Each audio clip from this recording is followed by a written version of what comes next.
Hallelujah. ದೇವರು ಒಂದು ಸಲ ನಿನಗೆ ಶೂಟ್ ಮಾಡಿದ್ರೆ, ಆತನ ಕಣ್ಣಲ್ಲಿ ನಿನಗೆ ಹಾಕೊಂಡ್ರೆ, ಆತನ ಕಣ್ಣಿನ ದೃಷ್ಟಿಯಲ್ಲಿ ನಿನ್ನ ಬಚ್ಚಿಟ್ಕೊಂಡ್ರೆ ನಿನಗೆ ಬಿಡೋದೇ ಇಲ್ಲ. ಹಲ್ಲೆಲೂಯಾ. ಗಟ್ಟಿಗೆ ಹಲ್ಲೆಲೂಯಾ.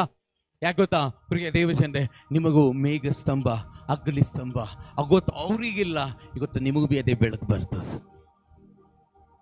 ಹಲ್ಲೆಲೂಯಾ.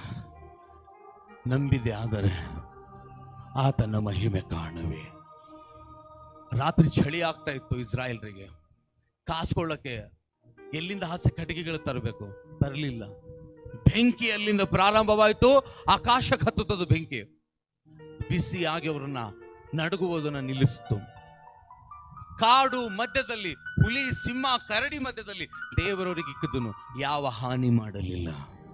ಯಾವ ಹಾವು ಹುಳಗಳು, ಚೇಳುಗಳು ಅಡವೆ ಒಳಗಡೆ ಮಂಗಿಸಿದನು ದೇವರವರಿಗೆ. ಆದರೆ ಯಾವ ಕೇಡು ಬಿ ಆಗೋಲ್ಲ. ಸೈತಾನನು, ಶತ್ರು, ದುರಾತ್ಮಗಳು, ಇವತ್ತು ನಿಮ್ಮ ವಿರೋಧಿಗಳ ಬಾಜು ಆಜುನೇ ಇದ್ರು ಬಿ ನಿಮ್ಮ ಮೇಲೆ ಯಾವ ಕೇಡು ಆಗೋಡೋದಿಲ್ಲ ದೇವರು. ಹಂಗ ಅನ್ಬೋದು, ನಮ್ಮ ಬಾಜುದಕ್ಕಿಂತ ತೋಲ್ ಡೇಂಜರ್ ಅಳ ಅಂತ ನಿಮ್ಗೆ ಅನಿಸ್ಬೋದು. ನಮ್ಮ ಬಾಜು ಮನುಷ್ಯನೇ ನಮ್ಮ ಭಾಳ ಹಾಳು ಮಾಡೋವನ್ನ ರೀ, ನಮ್ಮ ಊರಾಗೆ ಭಾಳ ಕೈಯಾರ ರೀ. ಈಗ ತಿಳ್ಕೊ, ಅವ್ರ ಮಧ್ಯದಿಂದ ದೇವರಿಂದ ಬಚಾವ್ ಮಾಡ್ತಾ ಇದ್ದಾನೆ. ಅವರ ತಾಕತ್ತು ಎಷ್ಟು ಬಿ ಇದಾದ ಕೆಲಸ ಮಾಡಲ್ಲ. ದೇವರ ಆತ್ಮ ನಿಮ್ಮ ಮಧ್ಯದಲ್ಲಿ ಕೆಲಸ ಮಾಡ್ತಾ ಇದೆ. ಗಟ್ಟಿಗೆ ಹಲ್ಲೆಲೂಯಾ.